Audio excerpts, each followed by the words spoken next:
제철소의 공해 문제가 심각한 것으로 드러났습니다. 전국 최고 수준의 암 발병률과 심각한 공해 피해로 극심한 환경 불평등을 겪고 있다는 지적이 나옵니다. 코로나19 감염이 전국적으로 크게 늘어나는 가운데 지역에서도 확진자 수가 증가세를 보이고 있습니다.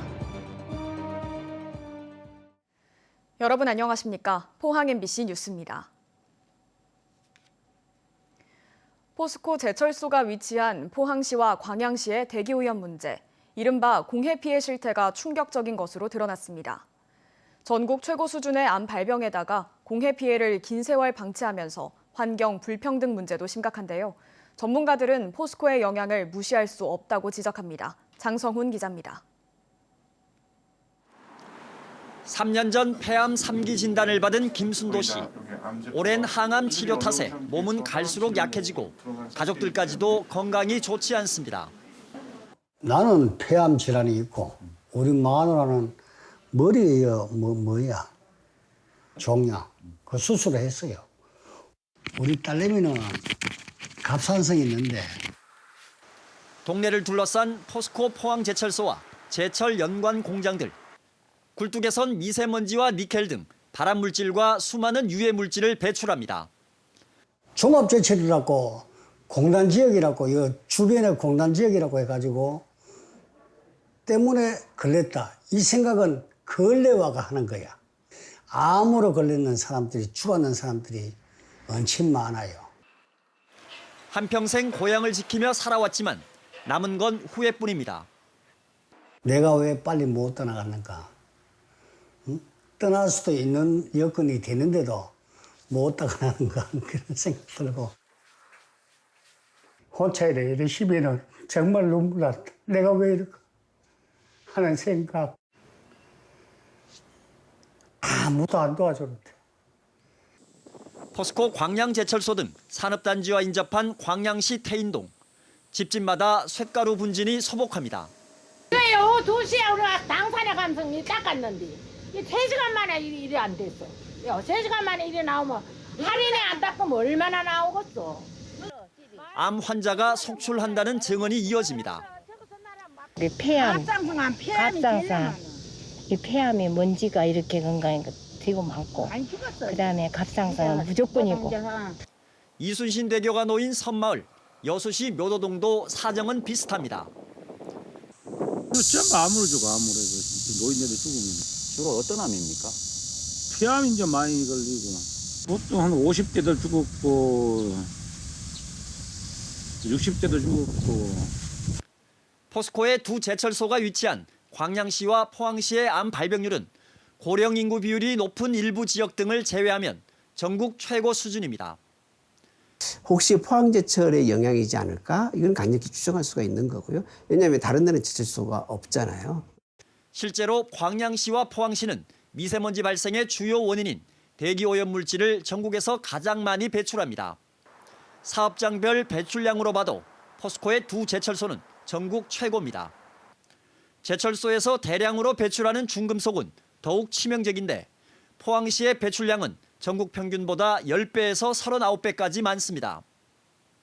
철강산업단지처럼 이 발암물질, 즉 니켈이나 이런 중금속들이 들어있는 미세먼지하고는 독성의 정도가 다르다고 보시면 돼요. 훨씬 더 강하다 이렇게 보실 수 있죠.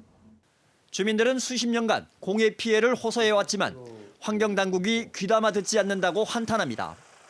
이거는 국가가 나서가지고 이런 피해가 있으니 국가가 나서서 좀 해결을 할 방법을 찾아줘야지. 야, 너희들이 해결해? 그럼 우리 대한민국 국민이 아니죠.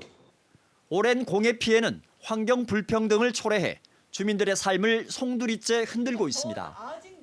여기는 몇십 년째 하면 초등학교 입학한 아들이 한 10명도 안 돼요. 안 되고 애 울음소리가 첫째 없어요. 포스코 옆에 있다는 이유만으로 이제 자꾸 그런 환경 혐오 시설 같은 것들을 그냥 어차피 이곳은 이미 버려진 땅이니까 조금 더 버려도 돼라고 한다라는 게 이게 지금 저희들로서는 진짜 너무 억울하게 지금 당하고 희생당하고 사는 거죠. 포항 MBC 창사 특집 다큐멘터리 공해 2021은 오늘 밤 10시 50분 방송됩니다. MBC 뉴스 장성훈입니다. 포항과 경주에서 오늘 코로나19 확진자가 16명 발생했습니다. 포항에서는 어제 확진된 A씨의 가족 모임에서 8명이 확진됐고 초등학생도 1명 확진됐습니다. 포항시는 확진자가 발생한 고등학교와 초등학교에 대해 1,400여 명을 전수검사하고 있습니다. 경주에서도 기존 확진자와 접촉한 신규 확진자가 6명 발생했고 초등학교와 교습소를 중심으로 확진자가 늘고 있는 영덕에서도 확진자가 5명 발생했습니다. 한편 확진자가 늘면서 경북도 내 5개 전담병원의 병상 가동률은 59%로 높아졌고 생활치료시설의 가동률은 31%를 나타내고 있습니다. 국립경주문화재연구소는 올해 황룡사 서회랑 서편지구를 발굴한 결과 신라 등잔 150여 점을 발견했다고 밝혔습니다. 등잔은 사찰에서 만든 폐기물 구덩이에서 발견됐는데 지름은 10cm 안팎으로 8에서 9세기에 제작된 것으로 추정됩니다. 또 이번 발굴 조사에서는 통일신라 시대부터 고려시대까지 건물지와 배수로, 담장지를 추가로 확인했고 황룡사 가람 배치 형태와 사찰 생활 공간의 변화 과정도 파악했다고 밝혔습니다. 중증 장애인들이 자립해서 자유롭게 살아가려면 대신 손과 발이 되어주는 활동 지원사의 도움이 정말 중요한데요. 하지만 거주시설 밖에서 사는 만 65세 이상 장애인 6만여 명 가운데 활동 지원을 받는 사람은 1%도 안 됩니다. 바로 나이를 제한하는 법 때문인데요. 현실을 반영하지 않는 법에 대한 개정이 필요해 보입니다. 손은민 기자입니다. 시각장애 1급인 정덕기 씨는 67살이 되던 2015년 시력을 잃었습니다. 식사나 청소 같은 집안일은 요양보호사가 도와주지만 문제는 외출입니다. 하루 3시간씩 집에서만 일하는 요양보호사는 복지관이나 일터에 동행해주진 못합니다. 집에 같이 있어야 돼요. 기껏 해봐야 한 30분 요 앞에 공원에 잠시 나갔다가 개대고 뭐 한바람 쉬고 운동 요거 전부예요. 달라진 삶에 적응해 살아가려면 활동 지원사의 도움이 절실한데 지원 받을 길이 없습니다. 나이 때문입니다. 장애인 복지법은 활동 지원 급여를 만 64세까지만 주도록 정하고 있습니다.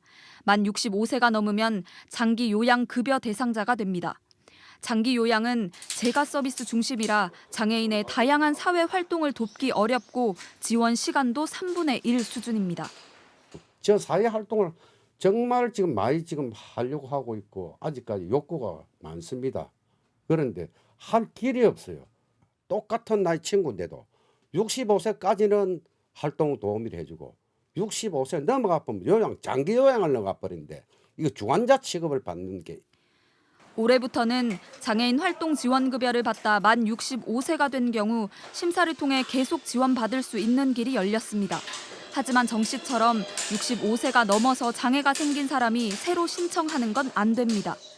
국가인권위원회는 65세에 도달했다는 이유로 활동 지원을 중단하는 건 장애인의 건강권과 생명권을 심각하게 위협한다며 지난 2016년부터 여러 차례 법 개정을 권고해 왔습니다. 하지만 정부는 재정 부담을 이유로 불수용 입장을 유지하고 있습니다. 장기요양을 통한 지원으로는 이분들의 사회활동이나 돌봄 부담 경감이 거의 이루어질 수 없는 상황입니다. 그래서 장애인 활동 지원 서비스에 나이 제한을 폐지하고 통합적으로 접근하는 게 더 이분들에겐 필요하다 이렇게 보고 있습니다. 장애인들이 사회 속에 어우러져 살아갈 길을 법이 막고 있다는 비판이 쏟아지고 있어서 관련 법 개정이 시급합니다. MBC 뉴스 손은민입니다. 피서철과 대게철의 교통정체가 심한 영덕군 강구항에 강구대교가 건설됩니다. 경상북도와 영덕군은 오는 2026년까지 예산 492억 원을 투입해 강구항을 횡단하는 길이 1.5km의 도로를 조성합니다. 경상북도는 강구대교 건설로 강구항 교통난이 해소되고 지역 관광 사업에 도움이 될 것으로 기대하고 있습니다. 경주시와 산업통상자원부, 경북테크노파크는 외동읍 9호 2산업단지에서 차량용 첨단 소재 성형가공 기술 고도화 센터를 착공해 내년 10월 완공할 계획입니다. 차량용 첨단 소재 성형가공 기술 고도화 센터는 정부의 스마트 특성화 기반 구축 사업에 선정돼 290억 원을 들여 1,800제곱미터 규모의 자동차 부품 선형 R&D 시설을 조성합니다. 경주시는 첨단 소재 핵심 부품과 성형 기술을 지역 중소기업에 제공하게 돼 자동차 부품업계 활성화에 도움이 될 것으로 기대하고 있습니다. 오늘 경북 동해안은 낮 기온이 15도 안팎까지 오르며 포근했지만 내일은 다시 10도 안팎으로 기온이 떨어지겠습니다. 조주경 기상캐스터입니다. 어제보다 추위가 덜하긴 한데요. 낮부턴 다시 찬바람이 불고 있습니다. 내일은 오늘보다 춥겠습니다. 내일 아침 포항의 기온은 2도, 낮에는 12도 선에 머물면서 아침과 낮 기온 모두 오늘보다 3도에서 5도가량 낮겠습니다. 연이을 대기는 점점 더 건조해지고 있습니다. 경북 동해안에는 조금 전 건조특보까지 발효됐는데요. 바람까지 다소 강하게 불면서 불이 번지기 쉬운 환경입니다. 산불 조심하셔야겠습니다. 이어서 자세한 내일 날씨 보겠습니다.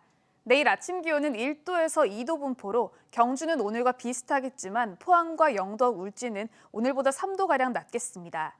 낮 기온은 영덕 10도, 경주 11도, 포항과 울진 12도 선에 머물면서 낮 기온도 오늘보다 낮겠습니다. 울릉도와 독도에는 내일 밤부터 모레 아침 사이 5에서 10mm의 비가 내리겠습니다. 내일 아침 기온 울릉도 6도, 독도 9도로 시작하겠고요. 한낮에는 울릉도 8도, 독도 10도 선에 머물겠습니다. 동해바다에 내려져 있던 풍랑특보는 모두 해제됐습니다. 바다의 물결은 중부 해상에서 최고 3m, 남부 해상에서 2m까지 일겠습니다.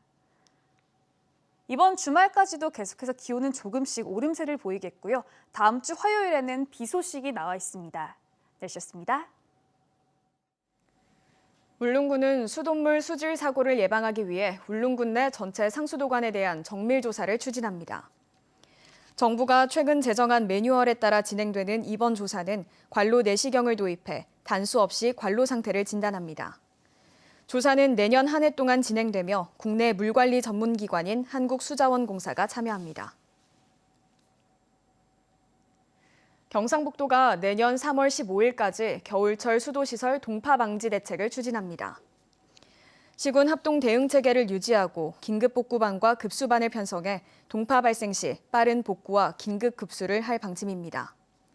수도 계량기 동파는 대부분 보온을 하지 않아서 발생한다며 계량기암 틈새를 막고 안에 헌옷과 수건 등 보온재를 채워달라고 부탁했습니다. 또한 동파 발생 시 해당 시군 수도사업소에 연락하면 조치를 받을 수 있다고 덧붙였습니다. 지난해 수도 계량기 동파 건수는 3,380건으로 과거 5년 평균보다 2배가량 더 많았습니다. 한편 기상청은 올해 겨울 기온이 평년과 비슷하지만 대륙 고기압이 확장되면 큰 폭으로 하락할 것으로 전망했습니다. 경북문화관광공사는 코로나 이후 지난 2년간 전명 중단했던 보문호반 힐링 걷기 행사를 내일 오후 2시에 재개한다고 밝혔습니다.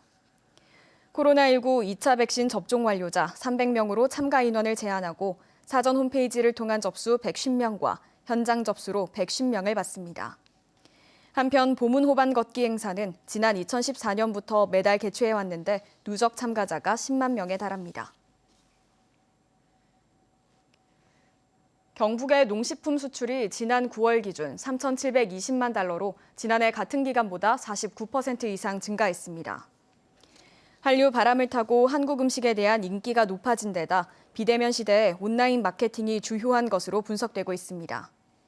경상북도는 내일까지 이틀간 경북 농식품 온라인 수출 상담회를 열어 도내 농식품 수출업체의 해외 진출을 지원합니다.